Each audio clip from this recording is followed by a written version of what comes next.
дэлхийн одоо хамгийн том технологийн тулаан чимээгүйгээр өрнөж байгаа гэсэн. Химэл оюуханы ирээдүйг хэн ирээдүйд удирдах вэ гэдэг дээр маш том өрсөлдөө өрнөж байгаа шүү дээ. Өрсөлдөөн ийм гүн гүнзгий ийм их мөнгө маш их стратеги шаардсан байгаа бол бид ягаад үүнийг харахгүй юм бэ?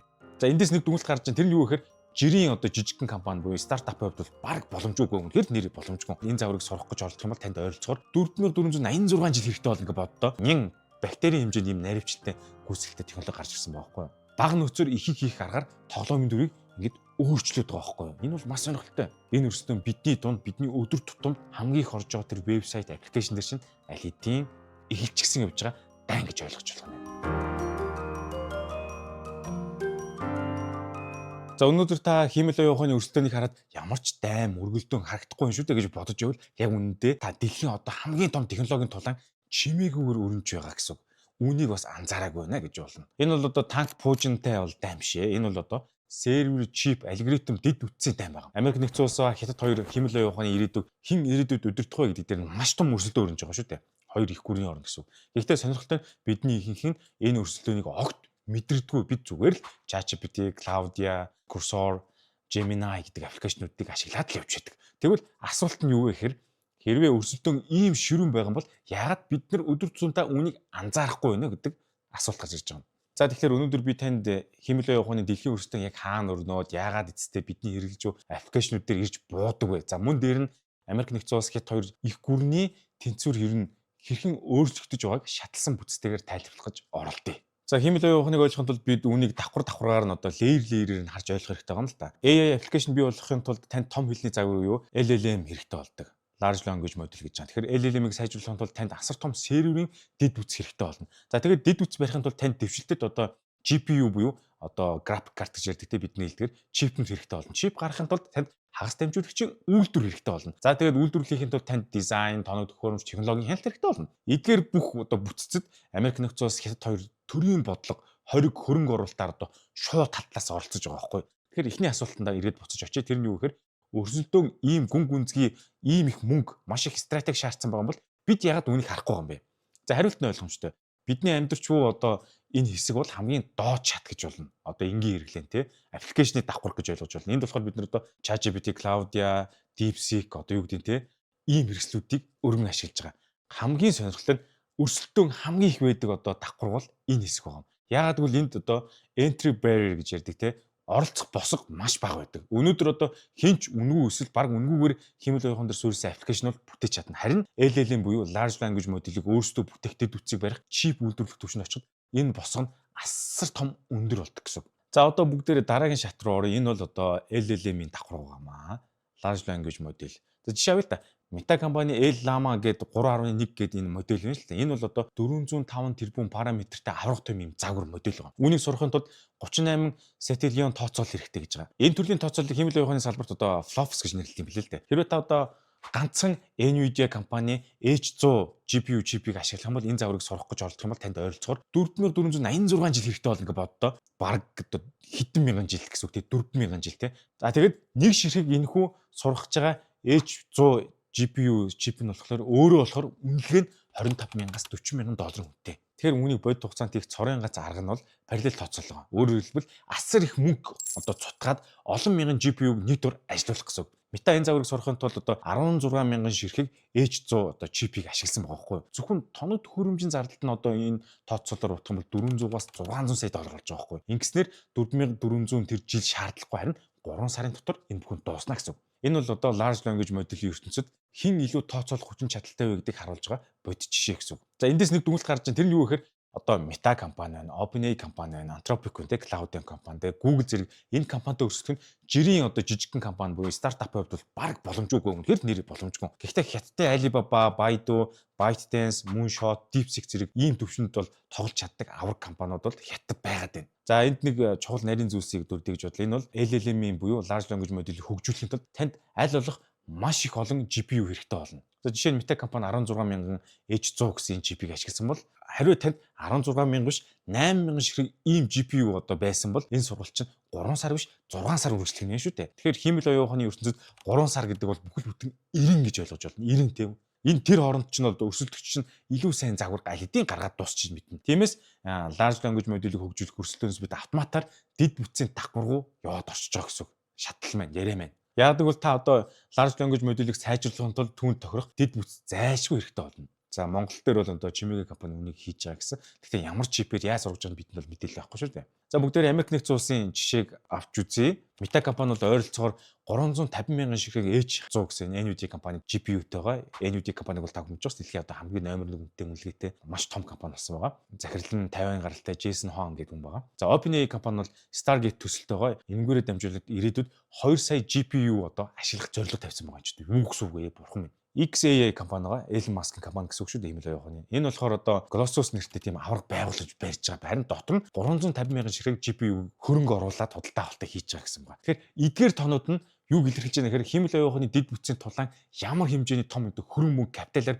өрнөж байгааг зүгээр л эднэр харуулж байгаа гэсэн үг. Та тоог нь одоо баг доллараар үржүүлэхэд энэ бол асар өндөр тоо гарна. Сая бүгдээрээ Америкийн талаар ярьлаа. Одоо Хятадын хувьд байдал ямар байгааг ярилцъя. За Америкийн компаниуд бол H100 чипийг бол ус дотор ингээд NVIDIA компаниас авах чөлөөтэй ямар нэгэн хориггүй амархан байгаа. Харин Хятадын хувьд бол энэ бол чөлөөтэй хандах одоо худалдан авах боломж ерөөсөй байхгүй. Учир нь одоо Америк нэгдсэн улс болохоор экспортын хатуу хориг тогтооцсон байгаа шүү дээ. 2022 оны 10 сард NVIDIA компани H100 чипнүүдийг Хятад улс руу экспортлог одоо хориглолцсон Трамп тий. Тэгэхээр 2023 онд энэ хоригийн улам чангатгаад нэмсэн. 2025 онд H20 чип хүртэл одоо хязгаарлагдсан арай бага үзүүлэлттэй чип. Өөрөөр хэлбэл Хятадын хэмэл явахны компаниуд хамгийн сайн GPU-д чөлөөтэй хандж чадахгүй, хүрч чадахгүй юм хязгаарлагдмал боломжтой байгаа байхгүй. Энэ дэд үтцийн энэ байдал маань Хятадын өмнө асар том entry barrier гэж ярьдаг те. Өндөр босго үсгэж байгаа. Гэхдээ энд маш сонирхолтой нэгэн эргэлт гарч ирсэн. Тэр нь юу гэхээр Хятад улс дэвшилтэд одоо энэ сүүлийн гой чипүүдгээр яаж өрсөлдөг болж байна? Ийм асуулт гарч ирж байгаа. За үүний хариу бол DeepSeek гэдэг компани гарсан. DeepSeek одоо version 3 загвараа сургахтаа Хятад компаниуд маань H100 чип биш харин хамгийн доод түвшний H800 GPU ч юм уу тийм арай хямд чипүүдийг ашиглаад ердөө 2000 гаруй ширхэг энэ GPU ашиглаад ингээд өөрсдөө модельийг сургацсан байгаа. Түүх санах юм бол 2024 оны 12 дугаар сард DeepSeek одоо гарангуудаа барууны аврах том загвартай шууд өрсөлдөхүүц одоо тийм маш чанартай гүйцэтгэлийг үзүүлсэн. Тэгээ бүр тэр үед одоо том технологийн компани хувьцаанд бүр навс унаад DeepSeek-ийг хүмүүс гайхаад бөө юм болсон байхгүй.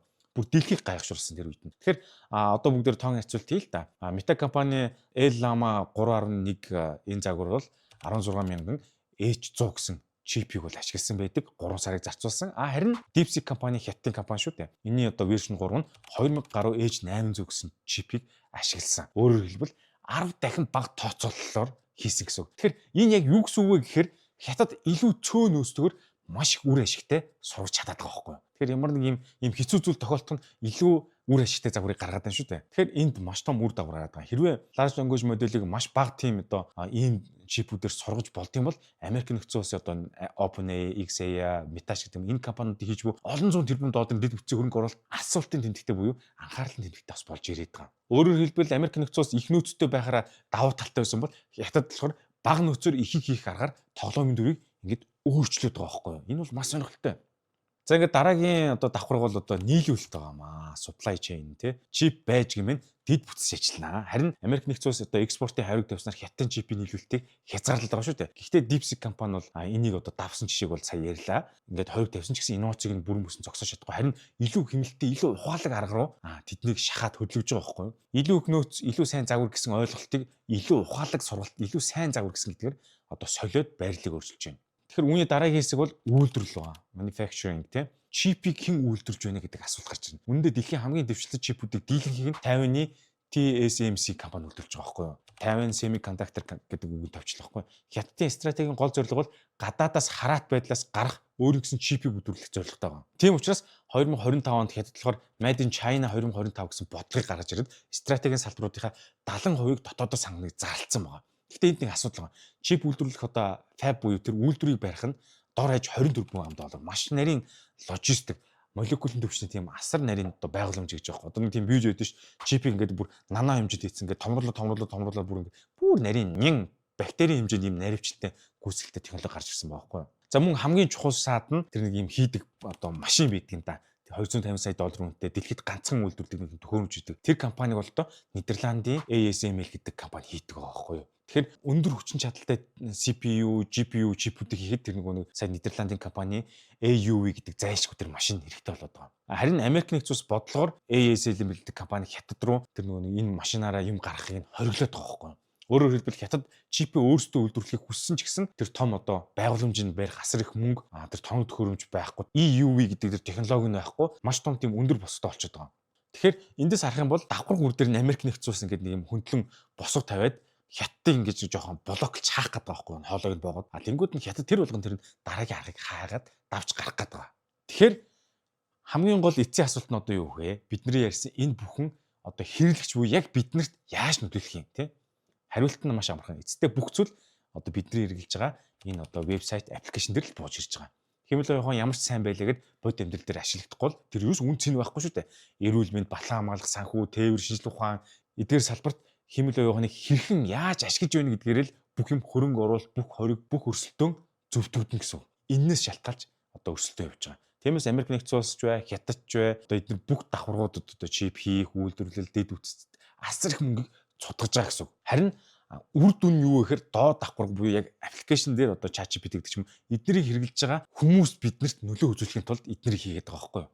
Тэгэхээр шинэ болгон өдөр болгон гарч иж байгаа янз бүрийн гоё хэмэл явахны бүтээгдэхүүн болгон хэрэглэгчдэд буюу энгийн хүнд хүрэхээр шийдлүүд нь гарсан байгаа. Хин сайн чадж энэ л өрсөлдөөний үр дүн. За тэгэхээр эцэст нь базаадлах юм бол хэмэл явахны дэлхийн өрсөлдөөн бол зөвхөн нэг технологийн өрсөлдөөн биш шүү. Энэ бол маш том дэд үтц үйлдвэрлэл, нийлүүлэлт, инновац стратегийн тулаан нүдэнд харагдахгүйгээр явж байна гэсэн үг. Америк нэгдсэн улс бол их нөөц, маш их капитал, дэд үтцээр өрсөлдөж байгаа. Хятад бол бага нөөцөөс илүү ухаалаг инновац хийхээр өрсөлдөж байгаа. Гэхдээ аль аль нь ялна гэдэг нь баттай биш л дээ. Ер нь хариулт нь бол чипийн үйлдвэрлэл дээр биш, серверийн өрөөнд ч биш, харин таны ашиглаж буй аппликейшн дээр шийднэ. Хэн хамгийн их олон сая хүн тэр аппликейшнийг хэрэглэж байгаа гэдэг дээр өрсөлдөөний хариу гарах гэдэг байгаа байхгүй юу. Эцэст бол хэмэл явах юм бол зөвхөн технологи шинэ бол яг бид бүхэн юу бүтээж яаж амьдрах вэ гэдгийг тодорхойлох юм хэрэгсэл болчиход байгаа. Тиймээс энэ өрсөлдөөн бидний дунд, бидний өдөр тутамд хамгийн их орж байгаа тэр вебсайт, аппликейшн дээр чинь аль хэдийн эхэлчихсэн явж байгаа дан гэж ойлгож болох нь. Миний ярьсан зүйл та бүхэнд зарим нь санал нэгдэж байгаа, зарим санал нэгдэхгүй ч гэж болно. Тийм учраас та бүхэн